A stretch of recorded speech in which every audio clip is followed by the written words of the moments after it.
നമുക്ക് സിമ്പിളായിട്ടൊരു മയോണൈസ് ഉണ്ടാക്കിയാലോ? എൻ്റെ ലൈഫിൽ ആദ്യമായിട്ട് മയോണൈസ് ഉണ്ടാക്കാൻ പോവുകയാണ്. എന്താകുമെന്നൊന്നും അറിയത്തില്ല.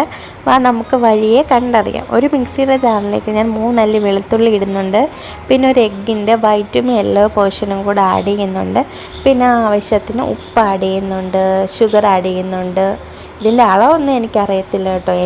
എൻ്റെ ഒരു കാൽക്കുലേഷൻ വെച്ചിട്ടാണ് ഞാൻ ഉപ്പും പഞ്ചസാരയൊക്കെ ആഡ് ചെയ്യുന്നത്.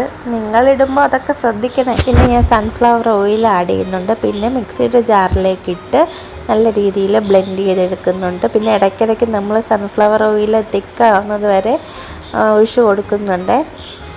ഇത്രയും പെർഫെക്റ്റായിട്ട് വീട്ടിൽ മയോണൈസ് ഉണ്ടാക്കാൻ പറ്റുമെന്ന് എനിക്കറിയത്തില്ലായിരുന്നു കേട്ടോ. എന്തായാലും പാളിപ്പോവെന്ന് വിചാരിച്ചത് നല്ല കിടലിനായിട്ട് സക്സസ് ആയിട്ടുണ്ട്. നല്ല തിക്കായ നല്ല ടേസ്റ്റി, ഉപ്പും മധുരവും ഒക്കെ നല്ല പെർഫെക്റ്റ് ആയിരുന്നു. അടിപൊളി മയോണൈസ് ആയിരുന്നു. അപ്പോൾ ഇനി നമുക്ക് വീട്ടിൽ സിമ്പിളായിട്ട് മയോണൈസ് ഉണ്ടാക്കാം. ഈസി അല്ലേ? അപ്പോൾ നിങ്ങളും ട്രൈ ചെയ്തിട്ട് അഭിപ്രായം പറയാൻ മറക്കല്ലേ.